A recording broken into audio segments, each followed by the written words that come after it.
Di kerajaan yang penuh kebahagiaan dan kegembiraan, raja dan ratu hidup. Mereka hanya memimpikannya satu hal, memiliki anak. Ketika mereka sudah kehilangan semua harapan, putri mereka lahir. Dia sangat manis dan cantik.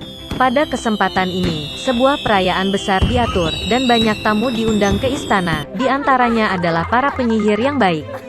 Mereka mendapat sambutan yang paling hangat dan ramah. Tetapi raja dan ratu membuat kesalahan besar, mereka lupa mengundang penyihir lain. Dia tidak meninggalkan menaranya selama bertahun-tahun, dan semua orang mengira dia sudah lama meninggal.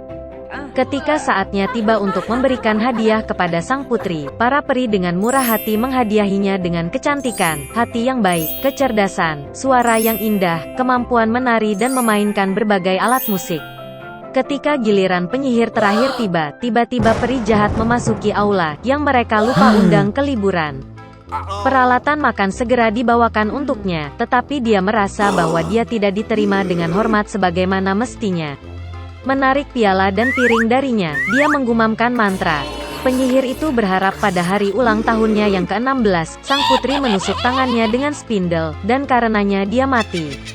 Ratu menangis dengan sedih atas keinginan penyihir jahat itu, dan raja memerintahkan untuk menangkap penyihir itu. Tapi dia sudah menghilang dengan tawa yang tidak menyenangkan. Untungnya, peri terakhir belum sempat mengucapkan keinginannya kepada sang putri. Dia tidak bisa membatalkan mantranya, tetapi berjanji bahwa gadis itu tidak akan mati, tetapi hanya akan tertidur lelap sampai dia dibangunkan oleh ciuman cinta.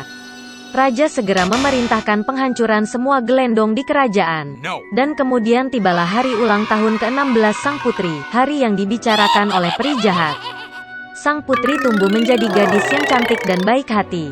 Raja memerintahkan 3 penyihir untuk menjaganya. Peri menjaganya seperti biji mata mereka. Pada hari ini, raja dan ratu mengunci gadis itu di sebuah ruangan untuk mencegah kejadian buruk. Tapi sang putri tidak mau dikurung. Tiba-tiba, sebuah pintu muncul di dinding kamarnya, yang belum pernah dilihat gadis itu. Dia mendengar suara aneh di luar pintu. Terbakar rasa ingin tahu, dan tidak tahu apa yang menunggunya, gadis itu memasuki dirinya. Pintu menuju ke sebuah ruangan gelap di mana seorang wanita sedang duduk dengan punggung menghadap putri. Dia berputar. Gadis itu belum pernah melihat poros seumur hidupnya. Dia menjadi penasaran. Sang putri pergi ke poros, menyentuhnya, menusuk jarinya dan tertidur lelap. Dan wanita itu ternyata adalah peri jahat yang sangat senang karena mantranya menjadi kenyataan. Sekarang semua orang memanggil putri tidur cantik. Setelah mengetahui kemalangan tersebut, penyihir yang baik hati memutuskan untuk menidurkan raja dan ratu serta seluruh kerajaan sampai gadis itu terbangun. Segera, semak-semak yang tidak bisa ditembus dan semak berduri tumbuh di sekitar kastil sehingga tidak ada yang bisa melewati semak-semak seperti itu. 100 tahun kemudian, seorang pangeran tampan dari kerajaan lain pergi berburu. Melihat dari jauh menara kastil yang ditinggalkan, dia teringat cerita lama tentang putri tidur yang diceritakan oleh orang tuanya. Dan pangeran memutuskan untuk masuk. Dia berjuang untuk melewati semak-semak yang tidak bisa ditembus dan semak berduri. Namun pada akhirnya, sang pangeran mendekati gerbang kastil yang ditinggalkan. Dia berjalan mengelilingi seluruh kastil, dan melihat ke ruang tahta.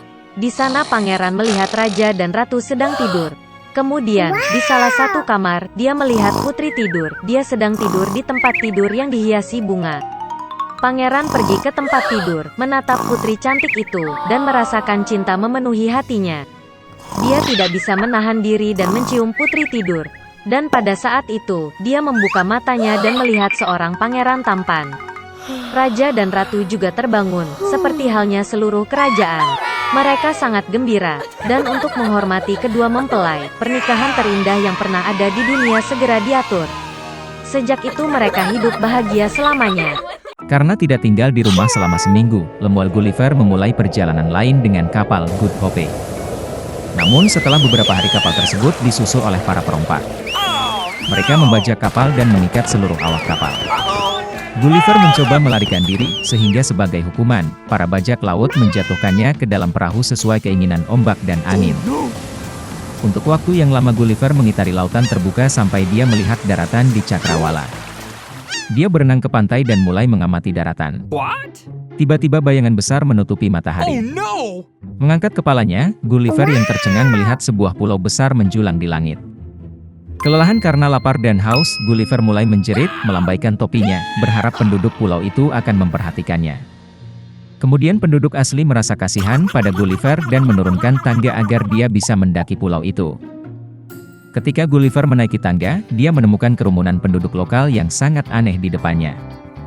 Kepala mereka dimiringkan ke kanan atau kiri, dengan satu mata melihat ke dalam dan yang lainnya ke atas. Dan pada setiap orang mulia ada seorang hamba yang menepuk-nepuk bibir atau telinga pemiliknya, mengalihkan perhatiannya dari pikirannya. Gulliver menerima sambutan hangat. Dia diberi makan di istana dan bahkan berkeliling pulau. Maka, Gulliver menyadari bahwa bumi membumbung tinggi di angkasa karena adanya magnet yang sangat besar, dan di dasarnya terdapat berlian raksasa. Tapi kehidupan di kerajaan terbang itu membosankan, jadi Gulliver segera kembali ke bumi. Di depan matanya ada negara yang hancur di mana penduduk lokalnya, yang berpakaian compang-camping, kelaparan. Ternyata, orang-orang ini melakukan segala sesuatu dalam hidup mereka dengan cara yang berbeda. Mereka membangun rumah mulai dari atap. Mereka berusaha mendapatkan sinar matahari dari mentimun. Dan para seniman secara membabi buta mencampurkan cat untuk lukisan. Ilmuwan lokal tidak mengerti mengapa kata-kata dibutuhkan dalam suatu bahasa. Lagi pula, untuk semua orang yang mulai berdebat, mereka hanya memotong otaknya dan menukarnya. Kejutan Gulliver tidak mengenal batas, dan dia bergegas meninggalkan pulau itu. Pergi ke negeri tetangga, Gulliver mendapati dirinya berada di kerajaan kegelapan dan kesuraman. Dengan gemetar ketakutan, dia melanjutkan perjalanannya.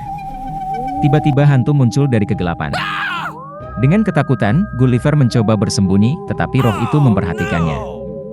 Dia memberi isyarat kepada pengelana itu dengan isyarat, dan Gulliver tidak punya pilihan selain mengikuti hantu itu. Segera mereka mencapai kastil besar, dan Gulliver diundang ke resepsi dengan raja. Berjalan melalui kastil, Gulliver melihat ratusan hantu yang memasak makan malam, membersihkan dan menjaga kamar. Ternyata negara ini diperintah oleh dukun kuat yang bisa membangkitkan orang mati. Dan semua orang mati yang hidup melayaninya. Penyihir menerima Gulliver dengan pujian. Dan untuk menjamu tamu langka seperti itu, dia mulai menghidupkan kembali siapa saja yang diminta Gulliver. Mereka adalah pejuang yang hebat, orang bijak, dan bahkan orang-orang primitif. Tapi lelah mengembara, Gulliver berterima kasih pada penyihir itu dan segera meninggalkan kerajaan kegelapan. Dia pergi ke pelabuhan terdekat, di mana dia berharap bisa naik kapal menuju Inggris. Sambil berjalan di sekitar pelabuhan, Gulliver langsung menarik perhatian. Orang asing di tempat-tempat seperti itu jarang terjadi, dan oleh karena itu Gulliver disalahartikan sebagai mata-mata, ditangkap dan segera dibawa ke penguasa setempat. Orang asing itu langsung dinyatakan bersalah. Dan sebagai hukuman, Gulliver harus merangkak melintasi ruang tahta dengan perutnya, menjilati lantai di jalannya. Ini adalah kebiasaannya. Pada akhirnya, Gulliver membungkuk kepada raja 7 kali, kepalanya terbentur lantai. Kemudian gubernur memandang Gulliver dengan serius, dan kemudian memaafkannya. Secara ajaib, Gulliver lari keluar dari kastil dan pergi ke pelabuhan terdekat, di mana dia naik kapal Inggris. Saya harus mengatakan bahwa Gulliver tidak pernah kembali ke bagian ini.